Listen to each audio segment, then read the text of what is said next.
आज हम 11th class के मैथ को शुरू कर रहे हैं।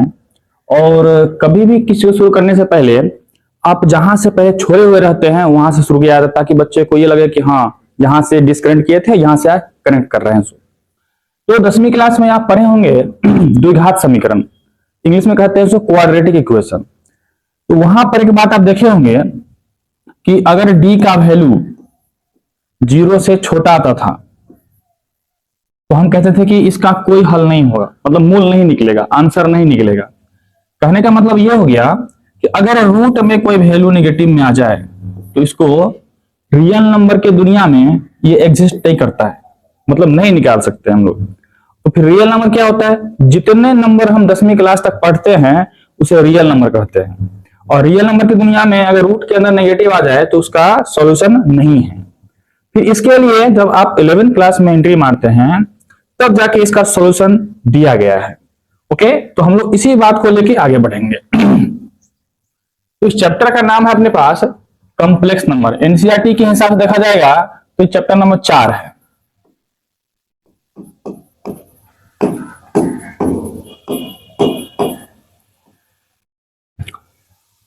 अब कॉम्प्लेक्स नंबर होता क्या है, इसको अगर डिफाइन किया जाए तो कहता है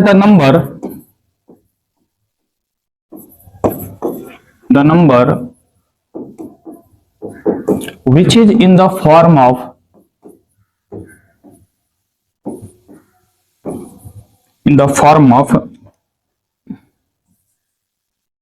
a plus में ib is called complex number।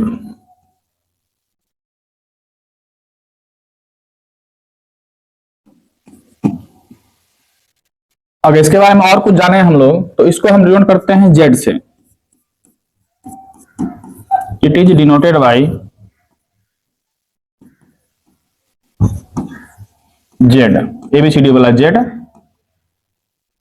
तो हम यहाँ पे इस तरह से हम लिख सकते हैं, आप दैट इज लगा के कि जेड इक्वल टू में क्या हो गया, ए प्लस में आई बी।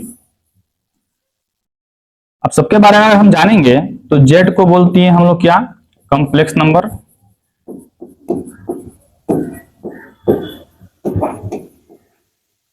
और ये जो हमारा ए होगा ये होगा real part of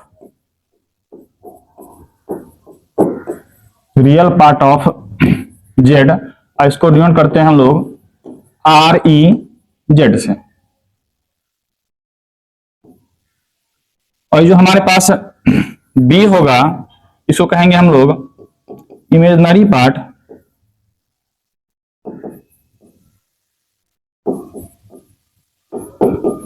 part of Z. इसको डिनोट करेंगे हम लोग आई एम और जेड से। ए बी जो होता है, ये ए बी जो होता है रियल नंबर होता है अपने पास।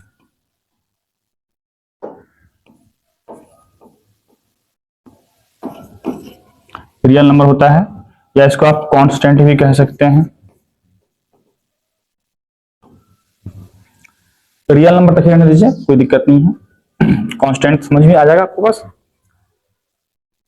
तो सवाल उठता है फिर ये आई क्या है ना, आई हमारा क्या है।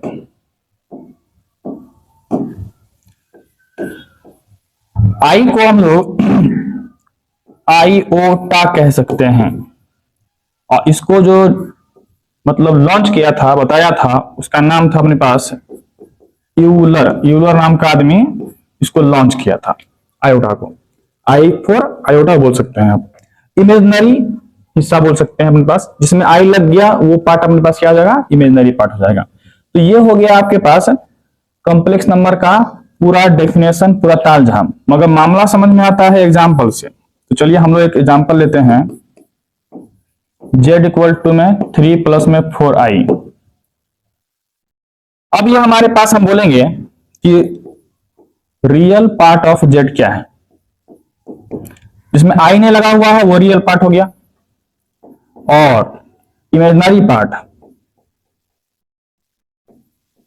जिसमें i लगल है, ठीक ना, तो i यहां लगा हुआ है, तो i छोड़ के जो बचा वो हमारा हुआ इमेजिनरी पार्ट। इस तरह से आप किसी का भी निकाल सकते हैं। जैसे हम बोलेंगे अगला, हम बोलेंगे z इक्वल टू में सिर्फ बोलेंगे हम लोग 4i। हम बोलेंगे अब रियल पार्ट ऑफ जेड बताइए, तो है ही नहीं है इसमें, तो 0 हो जाएगा। और इमेजिनरी पार्ट ऑफ जेड बोलेंगे तो 4 हो गया। इसी तरह से हम बोलेंगे जेड इक्वल टू, आप ये नहीं कह सकते हैं अपने पास हाँ कि ये 5 ओनली, हाँ क्योंकि इसमें अपने पास आई है या नहीं है, आई नहीं रहेगा तो हम उसको कॉम्प्लेक्स नंबर नहीं कह सकते। ओके, तो ये हमारा कॉम्प्लेक्स नंबर ना हुआ। अगर कहेंगे तो हम बोलेंगे इमेजिनरी पार्ट हमारे पास क्या हो गया है, 0 हो गया है। और जैसे ही इमेजिनरी पार्ट 0 हो जाएगा वो अपने पास कॉम्प्लेक्स नंबर नहीं रहेगा, रियल नंबर हो जाएगा। कुछ एग्जाम्पल हो गया। अब आते हैं हम लोग वैल्यू ऑफ आई पे। किस पे आते हैं हम लोग, वैल्यू ऑफ आई पे।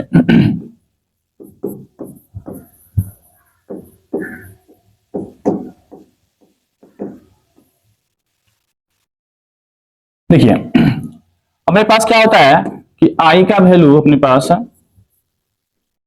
-1 होता है, क्योंकि इसी का जो पंगा था कि नहीं दूर हो रहा था, तो इसी को क्या कर दिया गया, आई मान लिया गया। तो यहां से अगर हम कहें तो दोनों तरफ स्क्वायर कर देंगे तो ये हो गया आई स्क्वायर, ये क्या आ जाएगा हमारे पास -1। तो यहां से हो गया हमारे पास आई स्क्वायर का जो वैल्यू हो गया -1 हो गया। इस तरह से अगर हम कहें, इसका एग्जाम्पल कुछ देख लेते हैं कि कैसे निकाला जाएगा उसको। अगर हम ये आपको कहें कि हमारे पास रूट अंडर में -4 है, 10वीं क्लास तक में इसका वैल्यू नहीं निकाल सकते थे, नो सॉल्यूशन नो आंसर, ठीक ना। अब निकाल सकते हैं आप, इसको हम कह सकते हैं कि -4 इंटू में -1, 4 का 4 लिखे आप। अब -1 के बदले में हम आई स्क्वायर पुट कर सकते हैं, तो कितना हो गया ये हमारे पास 4i स्क्वायर। अब ये निकल जाएगा, 4 का निकलेगा 2, आई का निकलेगा, आई स्क्वायर का निकलेगा आई। इसको आप प्लस माइनस में डिवाइड कर सकते हैं इस तरह से। तो आप देखिए इसका जो 10वीं क्लास तक नहीं निकाल पा रहे थे, अब निकाल पा रहे हैं इसको आप।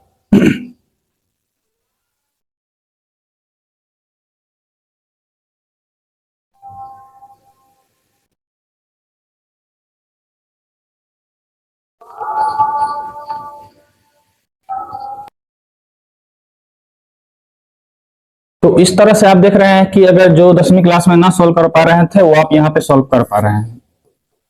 इस तरह से अगर हम कहेंगे आपके पास कि रूट अंडर में आपके पास आ गया -3, तो इसको आप इस तरह से काम कर सकते हैं कि 3 इंटू में -1, और ये हो गया 3, ये हो गया आई स्क्वायर। अब ये √3 तो निकलता नहीं है, तो √3 का √3 रह जाएगा, और ये अपने पास एक आई बाहर निकल जाएगा अपने पास। तो बाकी आप प्लस माइनस लगा सकते हैं। तो इस तरह से आप जो काम 10वां में नहीं कर पा रहे थे वो यहाँ पे कर पा रहे हैं। ये हो गया I4 आयोटा, यूलर ने दिया, जो काम हम नहीं कर पा 10वां में वो कर पा रहे हैं।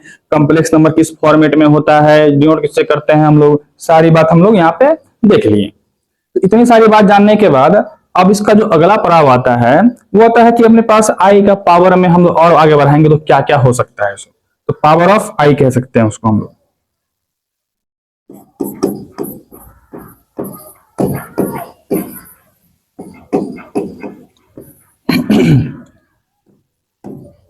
आई मतलब आई हुआ, ठीक, आई स्क्वायर मतलब आपका -1 हो गया। अब हम आई क्यूब लिखेंगे, तो इसका मतलब हो गया कि आई स्क्वायर इंटू में आई। तो इसका मतलब ये हो गया आपका कि आई स्क्वायर का वैल्यू -1 और आई का आई, तो मतलब हो गया -i। फिर हम आगे बढ़ेंगे, 4 करेंगे, तो ये हो गया हमारे पास आई स्क्वायर का स्क्वायर, और आई स्क्वायर का वैल्यू होता है -1, तो उसका स्क्वायर करेंगे तो +1 हो गया।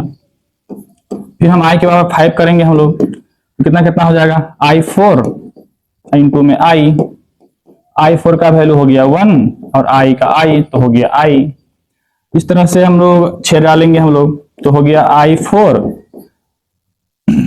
या फिर ऐसे कर सकते हैं आप आई स्क्वायर के पावर में क्यूब। इसका वैल्यू होता है आई स्क्वायर का वैल्यू कितना हो गया मेरे पास -1, और उसका क्यूब तो कितना हो जाएगा -1। फिर आप I7 कर सकते हैं।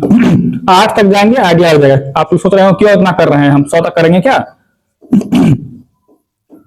I6 इंटू में हम कर देंगे I, तो ये हो गया I6 का वैल्यू -1 और I का वैल्यू I, तो -I।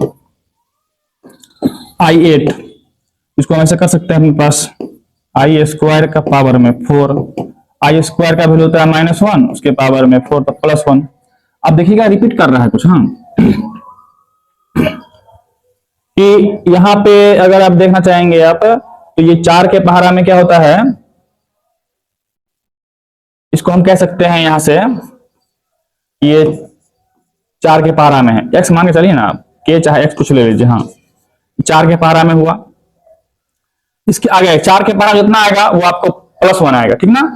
और 4 में कुछ ऐड करेंगे, जैसे मान लीजिए हम यहाँ पे i की पावर में 9 रख रहे हैं, तो ये हमारा कितना हो गया i⁸ इंटू में i, इसका वैल्यू कितना है 1, ये हो गया i, मतलब हो गया i वैल्यू।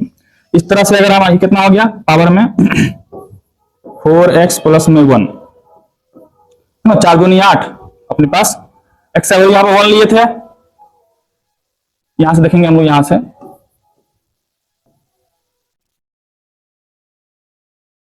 पावर देखना है खाली हमको, पावर ये हो जाएगा 4x प्लस 1, ये हो जाएगा 4x प्लस 2, ये हो जाएगा 4x प्लस 3, ये हो जाएगा 4x प्लस 4, तो फिर 4 के पहाड़ा में आ जाएगा अपने पास।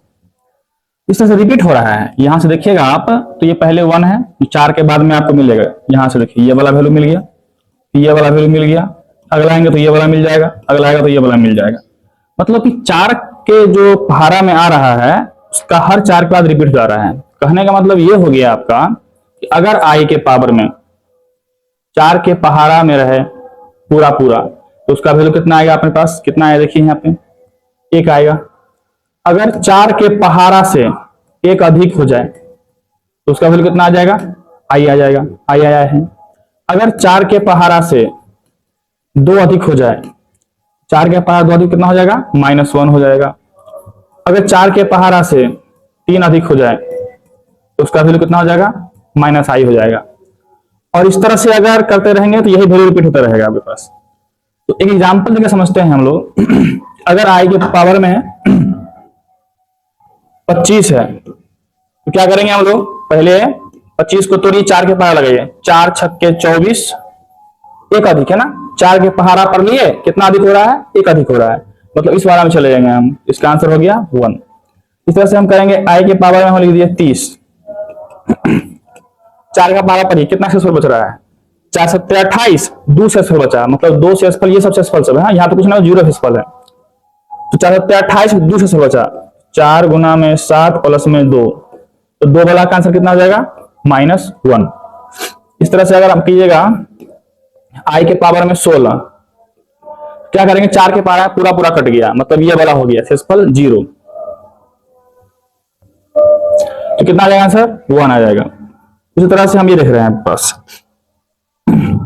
i के पावर में हम 125 कर दिए, तो 4 से भाग लगाइए पहले 125 में, है ना, शेषफल जितना बचेगा वो देखना है बस। 4 तिया 12 कट गया पूरा, 5 उतरा, 4 एकम 4, शेषफल आया 1, मतलब ये वाला वैल्यू हो गया, कितना हो जाएगा, i वैल्यू हो जाएगा। तो इस तरह से अगर आपके पास प्लस में पावर है तो आप फटाफट निकाल लिए, माइनस वाला क्या होता है चक्कर, वो पहले आपको समझाते हैं, क्योंकि अगर माइनस वाला को एक साथ समझाते हैं थोड़ा सा डिफिकल्ट होगा आपको, मगर प्लस वाला में समझ गए हैं तो माइनस वाला का भी ऐसा ही है, बस थोड़ा सा लॉजिक लगाना पड़ेगा। माइनस वाला में क्या करना होता है, थोड़ा ध्यान से देखिएगा कि आपके पास i के पावर मान लेते हैं कि -3 है, अब ये माइनस में आ गया आपके पास, तो क्या करेंगे हम लोग, इसको करना कुछ नहीं है आपके पास। अगर 4 से कम है तो कोशिश कीजिएगा इसको कि पहले 4 के पहाड़ा में पढ़िए, और -1 लगा दिए तो -4 हुआ, -4 में क्या जोड़ेंगे हम कि हमारे पास -3 हो जाएगा, है कि नहीं। तो आप 1 जोड़िएगा तो कितना हो जाएगा, -4 + 3, -3 हो जाएगा बस ना, तो यहाँ पे हम +1 करेंगे, तो ये वाला जो वैल्यू हुआ एक्स्ट्रा क्या हुआ, +1। +1 में क्या होता है हमारे पास, याद रखिएगा पहले 0 1 2 3, और फिर अपने पास 4 जो होगा कितना होगा, 0 आता है हमारे पास, इसका वैल्यू होता है हमारे पास 1, इसका i, इसका -1, इसका -i, ठीक। तो अभी देखिए +1 आया, तो +1 में हमारे पास कितना हो जाएगा, i वैल्यू हो जाएगा इसका। इसी तरह से आप देखिए कि अगर i का पावर में आपके पास -5 आ जाए, तो अगर जैसे ही 4 से पार है तो अब क्या किया जाए, 4 के पहाड़ा से पार हो हल्का सा, तो इसका एक कदम आगे बढ़िएगा, जैसे कि हम 4 दूनी 8 पहुंचाएंगे, 4 के लपेट में रहेंगे, 4 दूनी 8, i के पावर में हम यहाँ 4 रखें और यहाँ -2, -8 हुआ। अब -8 में हम क्या जोड़ेंगे कि हमारा -5 हो जाएगा, +3, ये +3 हो गया आपके पास। ये +3 ही आपका शेषफल हुआ, तो +3 से कितना हो गया आपके पास -i। थोड़ा सा दिक्कत हो रहा होगा अभी, दोबारा देखिए। अगर माइनस हम 10 ले रहे हैं तो 4 के पहाड़ा पढ़िए आप, 4 दूनी 8, 4 -2 करेंगे तो ये -8 हुआ। इसमें कुछ जोड़ेंगे तो माइनस उतने होने वाला है मेरे पास, तो 12 में जाएंगे हम लोग, तो 4 तिया 12, तो ये -12 हुआ। क्या जोड़ेंगे कि हमारा हो जाएगा अपने पास -10, 2 जोड़ने पे, तो हम क्या करेंगे अपने पास यहाँ पे i के पावर में हो गया 4 गुना में -3, अब प्लस में शेषफल हो गया 2, शेषफल 2 मतलब कितना अपने पास -1।